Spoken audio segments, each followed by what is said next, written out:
Bom dia, igreja. A paz do Senhor para todos. Amém. Quero agradecer, primeiro, ao Senhor por esta oportunidade, nesta manhã, de participar desse congresso. E agradecer especialmente à pastora Paula, ao pastor Ney, pela confiança, pelo incentivo, pela credibilidade que eles passam para nós. E, principalmente, pelo olhar espiritual que vocês têm, né? Porque vocês veem além daquilo que nós podemos fazer. O olhar de vocês estão sempre além. Muito obrigada por isso. A minha alegria é grande por eu estar nesta manhã aqui falando com a igreja. Por que eu digo isso? Porque alguns anos atrás, eu me converti, já tenho uns 44 para 45 anos, e sempre trabalhei na igreja. Mas de alguns anos para cá, alguns anos atrás aí, eu fiquei assim muito acomodada. Não que eu tivesse abandonado Jesus Cristo, não, nunca desisti de Jesus. Mas devido às circunstâncias, eu fiquei muito impedida de participar, de exercer meus cargos dentro da igreja. Eu era professora também, eu trabalhava muito, como diaconisa, eu exercia, eu visitava muito, então eu tinha prazer na obra. Mas aí, determinada época de nossas vidas, eu estava passando por muitas tribulações e eu descobri, meu marido começou a apresentar algumas alterações. Aí eu comecei a perceber que ele já não estava sendo assim o mesmo. Alguma coisa estava diferente nele. Ele estava, acho que com 65 para 66 anos. Aí eu resolvi levar ao neuro, acompanhá-lo. Nós conversamos, eu falei que eu ia, para ver o que estava acontecendo. Aí ele passou por uma série de exames, aí foi diagnosticado Alzheimer. Aí foi uma luta muito grande. Ele não queria aceitar, porque ele era diabético, já era diabético, mas ele era um homem forte, saudável, ele não tinha nem problema de pressão. E aí apareceu aquilo, ele não estava aceitando bem. E eu, menos ainda, né? Porque aquilo me pegou assim de surpresa. Nós estávamos cheios de planos, eu querendo me aposentar, ele já estava aposentado, eu querendo me aposentar também, para nós aproveitarmos mais. Tínhamos nossos planos, mas os nossos planos não são o do Senhor. Aí nós ficamos ali. E essa enfermidade, ela é muito triste. Não sei se alguém aqui já conviveu, mas é muito triste. A pessoa passa por várias fases. Essa enfermidade tem várias fases. Tem a fase da depressão, da ansiedade, várias fases. E tem a fase a pessoa fica agressiva. Essa daí é a terrível. É horrível, é triste. E eu que cuidava, ele não aceitava ninguém cuidando dele, nem os próprios filhos. Meu filho ainda estava aqui no Rio, mas ele não aceitava ajuda dos filhos. Ele só queria a minha presença. Ele ficava 24 horas ao meu lado. O cômodo que eu estivesse, ali ele estava. Eu ia para a cozinha, ia fazer almoço, ele ficava em pé o tempo todo. E aquilo, 24 horas, aí você começa, né? E não foi um dia, não foi um mês, não foi um ano. Aquela doença dele levou mais de 7 anos. Eu ali cuidando dele. Aí foi quando eu não tinha muito oportunidade de ir à igreja. Tinha dia que eu ia, mas tinha dia que não dava, ele estava agitado, aí ele não ficava muito tempo quietinho no lugar, ele começava a me catucar, vamos embora, e era um homem muito ligado ao Senhor. Aí eu evitava de ir à igreja. Aí o que foi acontecendo?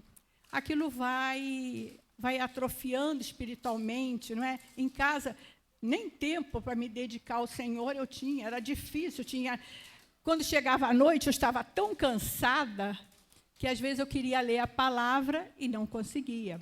Então, eu fui me acomodando, e quando ele já estava com 7 anos com aquela enfermidade, o Senhor o levou. Aí, para mim, foi muito triste. Eu já estava me preparando, porque eu sabia que era uma coisa inevitável. Eu estava preparada para aquele momento, mas, por mais que a gente se prepara, a perda, ela é dolorosa, ela é triste. E nós tínhamos, nós íamos fazer, ele morreu no mês de fevereiro, em 2019. Nós íamos fazer em julho, em fevereiro, no final do mês, nós faríamos 44 anos de casado. Com 2 anos de namoro e noivado, quer dizer, era 46 que nós estávamos ali lado a lado. Então, eu senti muito. Aí eu fiquei sozinha, na época, meus filhos já estavam casados, e eu tentando me erguer, querendo voltar para o Senhor, fazer tudo o que eu fazia. Mas era uma coisa impressionante. Eu não conseguia, eu não tinha forças. Eu estava assim num desânimo total. Não estava decepcionada com ninguém, nada, mas era dentro de mim, era eu e Deus, eu não encontrava forças. Aí eu fui levando, existe até uma frase que diz assim, que o sono físico, ela fortalece o corpo, mas o sono espiritual, ela afasta o espírito. E, realmente, era aquilo que estava acontecendo comigo. Eu não tinha mais ânimo. Era um sono espiritual. E eu não tinha forças para acordar daquele sono espiritual que eu estava. Aquele desânimo. O primeiro ano da morte dele, né? O primeiro ano foi terrível. É muito difícil o primeiro ano. Aí, depois, o Espírito Santo de Deus, ele vai nos confortando, ele vai nos ajudando. Aí eu comecei a me erguer. Mas foi aí que chegou a pandemia. Assim que ele fez 1 ano, aí começou a pandemia. Idoso, né? Era a ordem, fica em casa. Aí não podia ir para lugar nenhum. A igreja fechada e a minha luta continuou. Ficava sozinha dentro de casa. Nem minha filha passava lá. Meu filho já estava em outro local. Minha filha não passava lá, porque ela trabalhava com muitas pessoas, tinha contato com muita gente já enfermas, ou familiares já contaminados pela doença, aí ela não queria passar na minha casa. E eu ficava sozinha. Aí o que me ajudou nessa época foi que as irmãs da igreja que eu congregava, nós tínhamos o nosso grupo e nós fazíamos todos os dias, à noite, 7 horas, 7h30, nós nos reuníamos no celular, no WhatsApp, nós fazíamos um culto. Uma fazia uma reflexão, orávamos e até louvávamos. Tinha irmãs lá que até louvavam. Era uma maravilha. E foi aquilo que me sustentou. Foi aquilo que me fortaleceu na pandemia, porque era muito triste. Eu ali sozinha, não podendo sair, lembrando dele, todo o local da casa lembrava dele, e eu ali insistindo. Aí acabou a pandemia, fiquei alegre, vamos começar tudo de novo. Mas o sono continuou. Eu voltei para a igreja, eu ia, mas eu já tinha dificuldade para ir à noite, porque sozinha eu tinha que depender de condução ou ir de carro. Aí eu ficava assim preocupada, aí acabava ficando em casa.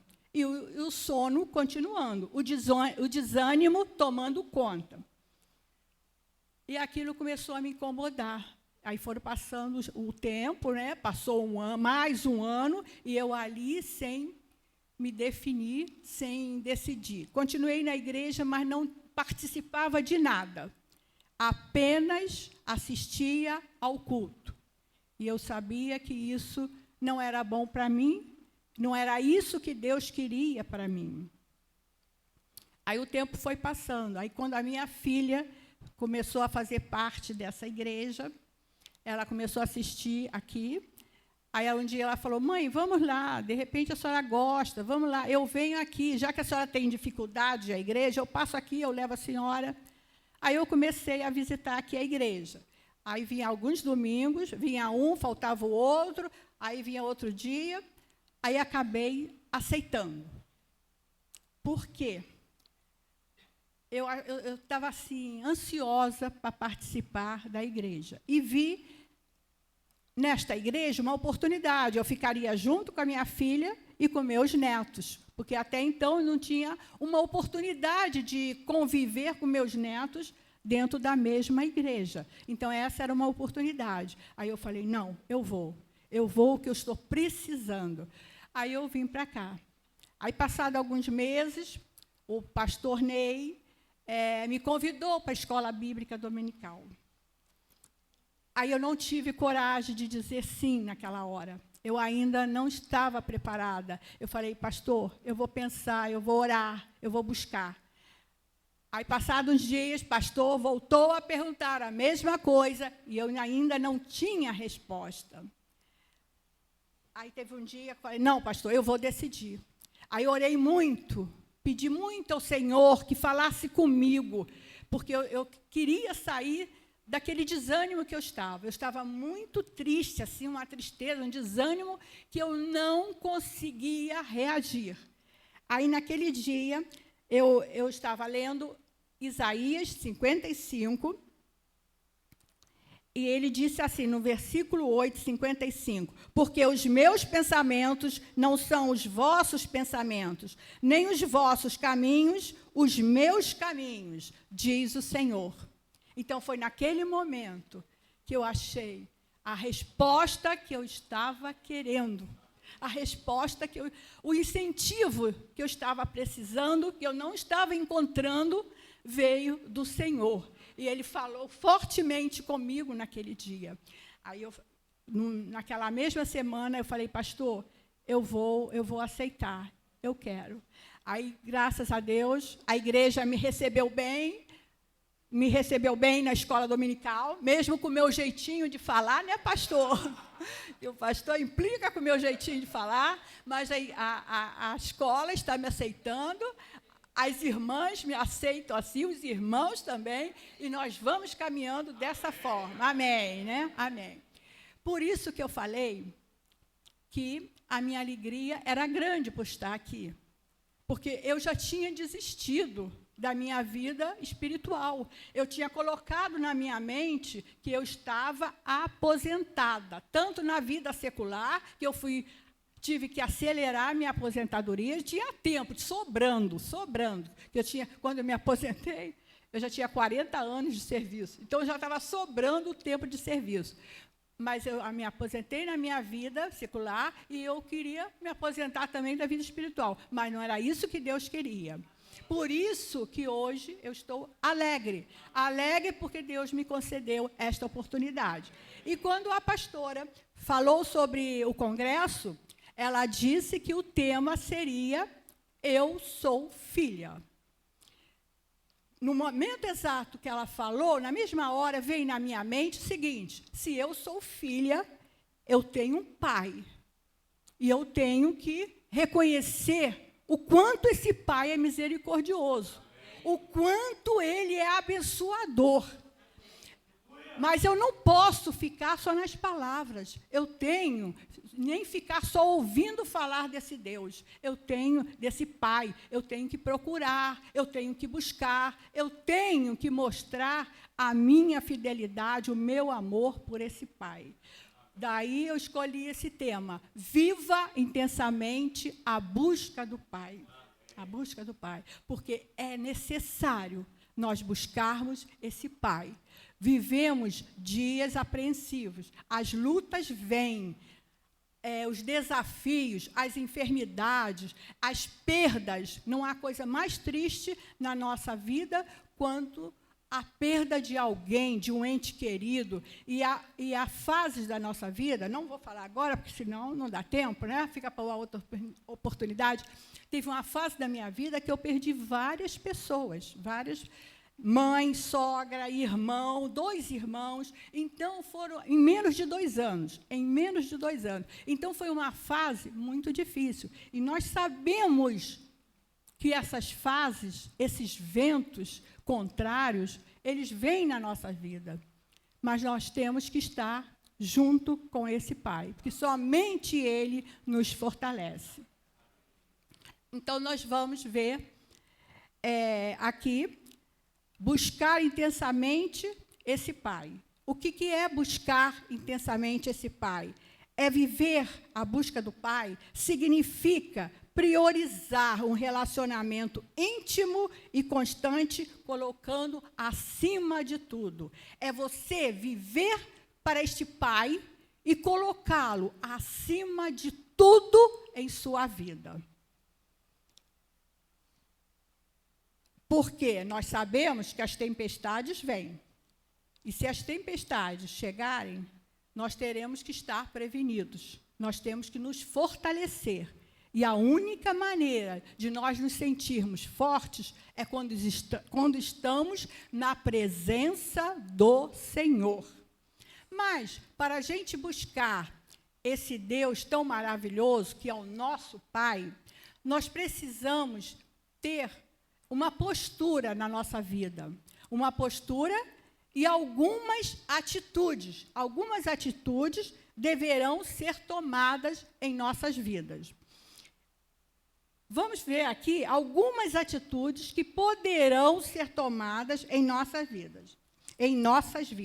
A primeira atitude é a intimidade com o Pai. O que é ter intimidade com o Pai? É ter uma conexão contínua, é se envolver com Deus, conhecer o caráter desse Deus sob sua vontade.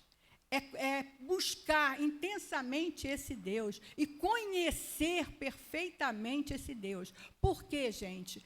Às vezes a gente passa uma vida na igreja, dentro da igreja, mas o tempo todo nós só ouvimos falar de Deus. Mas se você passa uma vida toda só ouvindo falar de Deus, isso aí não é bom para você. Você tem que ter uma experiência com esse Deus. E para ter essa experiência, você tem que buscá-lo ardentemente. A cada dia, não é de vez em quando. Não é como você faz com o seu pai biológico, vai lá uma vez por semana, uma vez ao mês. Não. Esse Pai, o nosso Pai, o Pai eterno, nós temos que buscar constantemente. Todos os dias, todo momento, nós temos que estar com o nosso Pai. O que Tiago 4:8, versículo 8, nos diz? Chegai-vos a Deus, e Ele chegará a vós. Então, se você pode buscar esse Pai, não perca seu tempo. Fique junto dele, porque Ele vai se chegar a você. Agora, se você prefere viver longe dele, você não vai encontrá-lo. Você não vai encontrá-lo. Então, vamos ler aqui, abrir as nossas Bíblias, no livro de Isaías 55, versículos 6 a 8.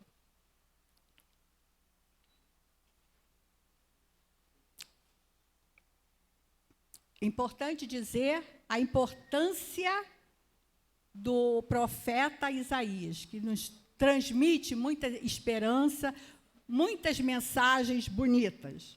Então, Isaías 55, versículo 6 a 8, diz assim: buscai o Senhor enquanto se pode achar, invocai-o enquanto está perto. Deixe o ímpio o seu caminho, e o homem maligno os seus pensamentos, e se converta ao Senhor, que se compadecerá dele. Torne para o nosso Deus, porque grandioso é em perdoar. Porque os meus pensamentos não são os vossos pensamentos, nem os vossos caminhos, os meus caminhos, diz o Senhor. Então, exatamente o que foi a minha introdução que eu estava falando com vocês. Por quê? A importância que nós temos de buscar esse Deus. E aqui o profeta nos diz que o tempo é limitado. Buscai ao Senhor enquanto se pode achar. Então, vai chegar o dia que você vai querer, vai desejar e não vai conseguir. Então, esse tempo está limitado. A preocupação, é isso que nós temos que olhar e ver a verdade. Então, eu estava falando sobre essa intimidade com o Pai. Para você buscar esse Pai, você vai conseguir, você tem que realmente tentar conhecê-lo, ver mais de perto, não ficar vendo Deus de longe, só de ouvir. Não, tem que buscar e conhecê-lo fielmente. Essa intimidade, ela cresce à medida que se compreende e aplica a vontade do Pai. A convivência com Deus transforma um indivíduo em um vaso novo. Isso é certo, gente. Até o pastor hoje falou no final da escola dominical ali. Quando a gente busca, não sei se foi o pastor ou se foi o irmão Carlos, o Senhor, Ele nos transforma. Ele está sempre pronto a nos transformar. Deus me resgatou. Eu estava desanimada, eu não queria mais participar, eu não queria mais fazer a obra. E, mais uma vez, Ele me resgatou. Ele me resgatou. Então, procurar o Pai é muito importante, é essencial nas nossas vidas. Eu lamento eu não ter conhecido mais o meu pai. Quando meu pai faleceu, meu pai biológico, quando meu pai faleceu, eu tinha 19 anos. Eu gostaria de ter convivido com ele. Eu vim de uma família que era muitos filhos. Nós éramos 8 filhos. 4 filhas e 4 filhos. Hoje eu não tenho, só tenho um irmão. Eu era a mais nova. E quando meu pai faleceu, eu já estava até estudando, eu estava fazendo faculdade, e já estava no 2º ano de faculdade, e já estava trabalhando, porque eu que tinha que pagar a faculdade. Porque meu pai era aquele pai rígido, aquele pai, antigamente, né, as mulheres não podiam trabalhar. As minhas irmãs eram mais velhas, mas não trabalhavam. Mas eu, com 19 anos, eu já trabalhava. Porque eu falei, pai, eu preciso trabalhar. O senhor não pode pagar, eu vou pagar o meu estudo. Eu vou lutar, mas eu vou pagar o meu estudo. E assim que eu fiz. E, naquela época, mulher não podia trabalhar, mulher tinha que... a mentalidade era essa, mulher tem que ficar em casa, mulher era para o trabalho do lar. E eu já pensava diferente. Eu já via lá na frente. Mais que as minhas irmãs, que se acomodaram e não fizeram o que eu fiz. Elas sendo mais velhas, mas não fizeram o que eu fiz. Eu já fui mais atrevidinha nesse sentido, né? Mas eu encarei, eu falei, não, eu vou conseguir, consegui. Mas eu gostaria de ter conhecido meu pai, porque, por ser uma família grande, ele trabalhava muito para sustentar, e não tinha muito tempo. Eu não lembro do meu pai brincando comigo, do meu pai conversando, sentado, jogando, brincando com alguma coisa, eu não lembro isso. E eu sentia a falta era disso, esse carinho, essa atenção, mas eu tenho certeza que era exatamente por isso, por ele trabalhar muito, chegar em casa cansado, sempre para descansar. E a vida passa rápido. Então, esses meus 19 anos passaram rápido. E eu conheci pouco meu pai. Aí, quando eu perdi esse pai, eu me senti órfã. Por quê? Porque eu ainda não era convertida. Eu ainda não tinha o Pai eterno. A minha vida ficou difícil naquela época, porque eu tinha que trabalhar, estudar e cuidar da minha mãe. Minha mãe não tinha nada, rendimento nenhuma pensão. Eu que ajudei. Eu tive uma irmã que me ajudava um pouquinho. Mas a minha vida foi assim. Até eu casar, aí eu só fui conhecer Jesus, só fui me converter, mais ou menos uns 8 anos. 8 anos depois. Aí, quer dizer, esse período todo eu fiquei sem o meu pai biológico e não estava com esse pai eterno, com meu pai do céu. Eu não estava com ele. Então, por isso que eu volto a dizer aqui, como é importante essa intimidade com o Senhor. Ela é fundamental nas nossas vidas. A intimidade com o Pai só é adquirida com 3 quesitos básicos para a vida de um cristão: oração, palavra e obediência. Isso tem que andar lado a lado. A oração, a palavra de Deus e, consequentemente, virá a obediência. Porque é inadmissível um servo do Senhor ficar a vida toda só ouvindo. Quer oração? Precisa de oração, ele pede para o irmãozinho orar, mas ele também tem que orar, ele também tem que buscar, porque o Pai, nosso Pai, ele sabe de todas as coisas. Ele nos conhece mesmo antes de nós sabermos, ele sabe de tudo da nossa vida, mas ele quer que nós cheguemos e confessemos e busquemos. Ele quer esse carinho, porque qual é o pai biológico que não gosta de receber um carinho do seu filho? Todo pai gosta. O Pai eterno, ele vai gostar muito mais, né? Porque ele nos dá muito mais, ele faz muito mais que qualquer pai biológico.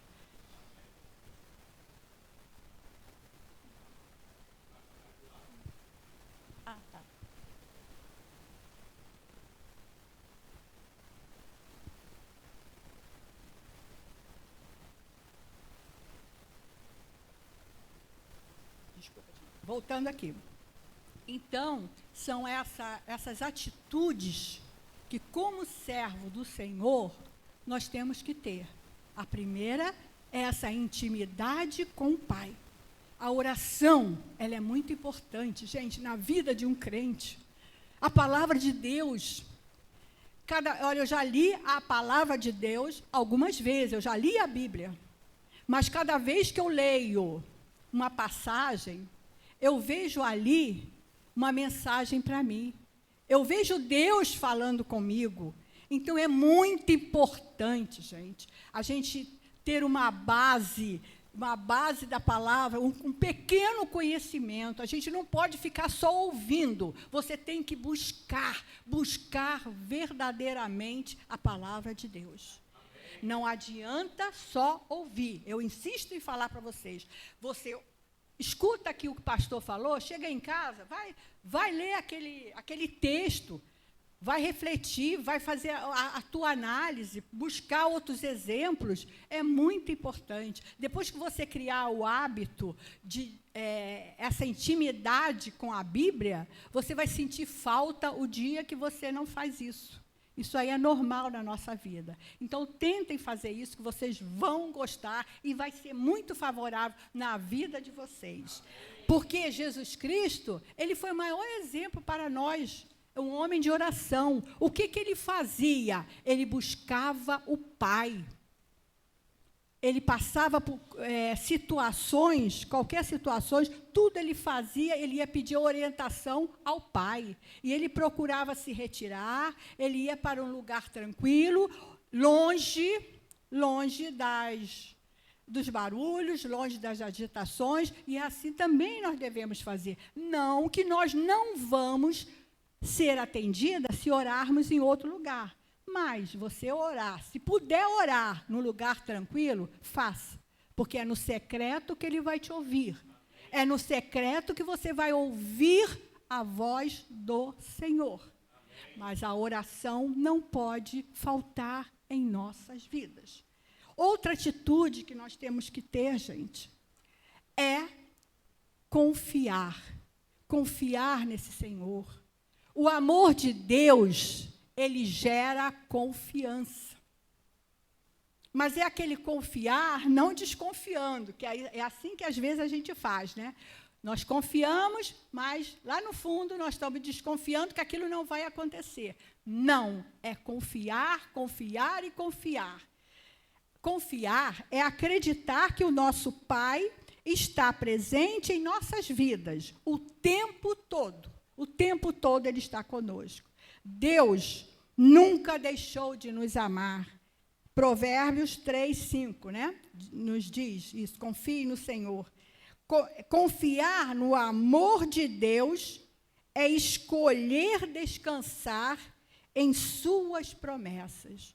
Isso que é descansar, é confiar, quando você consegue descansar nos braços do Senhor. Uma coisa que me chama muita atenção, quando eu falo de confiança, confiar, é uma criança diante do pai biológico. Como uma criança confia no pai, não é? É impressionante. Se aquele pai chega para uma criança e fala que vai prometer alguma coisa, aquela criança acredita. E ela fica cobrando ali, mas ela sabe que ele vai dar. E se algum adulto chegar para ela e falar, olha, cuidado, seu pai talvez não possa te atender, talvez ele não vai cumprir essa promessa, a criança fica irritada. Mas ela fica irritada não é com o pai, ela fica irritada com aquilo que ela está ouvindo, porque ela confia na promessa do pai. Quando o pai abre os braços para um filho, ele vem correndo, ele se joga, ele não quer nem saber. Por quê? Porque confia. E essa confiança, muitas vezes, nós não temos para o nosso pai. A mesma confiança que uma criança tem para o pai biológico, é a confiança que nós deveríamos ter com o nosso pai. O pai que está sempre ao nosso lado, o pai que nos ama a todo momento. E, às vezes, deixamos a desejar essa confiança. Então, nós já falamos, a primeira atitude é a intimidade. A segunda atitude é confiar. É a confiança que nós devemos ter na busca desse Pai. Para buscar esse Pai, nós temos que confiar nele. E a terceira atitude que nós devemos ter é o arrependimento. Isso é muito essencial. Se você quer ter uma vida com esse Pai, uma comunhão com o Pai, você não pode deixar nada escondido. Você tem que olhar para trás, você tem que olhar para o teu retrovisor, você tem que ver tudo aquilo, as suas falhas, os seus erros, o que você deixou de fazer, o que você não cumpriu na obra dele e tentar, diante dele, se corrigir, se arrepender, voltar inteiramente para esse Pai. Então, o arrependimento é uma mudança profunda da mente e do coração. Quando você se arrepende, você sente até aquele alívio, quando você confessa tudo para o seu Pai, quando você deposita ali todas as suas ansiedades, tudo aquilo que está te incomodando, você se sente aliviada. O arrependimento envolve reconhecer as suas falhas, seus pecados. O arrependimento é um chamado à mudança radical de vida. É a volta para os braços do Pai. Implica alinhar vidas aos pensamentos e aos planos dele. E, quando a gente chega diante desse Pai para se arrepender, a gente tem que confessar tudo aquilo que está nos incomodando. Tudo aquilo que está impedindo essa aproximação, essa intimidade com o Pai. E eu, com toda segurança, eu falo para vocês que nenhuma verdade vai te afastar do Pai Celestial. Nenhuma verdade. Mas uma pequena mentirinha, uma coisinha que você deixar escondida, aquilo ali vai se transformar numa grande muralha e vai te afastar do Pai. Então, eu volto a dizer, as verdades, ela nunca afasta do nosso Pai, mas uma pequena mentira, aquilo ela vai te impedir o teu progresso espiritual, a tua vida espiritual, as bênçãos que você tem para receber, aquilo ali vai te impedir, porque aquilo ali vai te afastar do Pai. Então, quando nós falamos arrependimento, tem que ser um arrependimento total. Não pode haver mentirinhas, não pode haver esconder nada desse Deus tão maravilhoso, desse Deus que está pronto sempre a nos ajudar. Então, aqui nós temos 3 atitudes que eu espero que vocês guardem. A primeira, vou repetir, a intimidade. A segunda, confiar. E a terceira, o arrependimento. Se nós tentarmos fazer essas 3 atitudes, nós iremos alcançar isso que nós estamos querendo. Buscar esse Pai intensamente. Então, eu vou tentar fazer aqui uma comparação da nossa vida, dessa busca que nós estamos fazendo para buscar esse Pai celestial. Eu vou comparar a nossa vida com um navio. Nós vamos fazer uma viagem, digamos que nós vamos fazer uma viagem. Um oceano, nós vamos precisar de tudo isso. Então, eu vou fazer uma comparação, o navio simbolizando, né, uma jornada. E essa jornada, ela está sujeita a quê? A muitas tempestades, a ventos contrários e a calmaria. Porque todo passeio a navio, ele pode estar sujeito a isso. A calmaria, a ventos contrários e a tempestades. E assim é a nossa vida. Assim também acontece quando nós estamos buscando esse Pai. Às vezes está tudo calmo na nossa vida, mas, de repente, acontece tudo. É uma coisa, parece que um problema vai puxando o outro, e haja problema, e haja dificuldades, e nós precisamos estar firmes nesse navio. Nós precisamos estar firmes nesta viagem. Essa viagem que nós estamos fazendo é a busca do Senhor. É a busca desse Pai. Então, o navio é a nossa vida. E a nossa vida, que significa a nossa estrutura. Ela está repleta dos nossos sonhos, dos nossos talentos, dos nossos medos. É a nossa história de vida. Está aqui na nossa vida.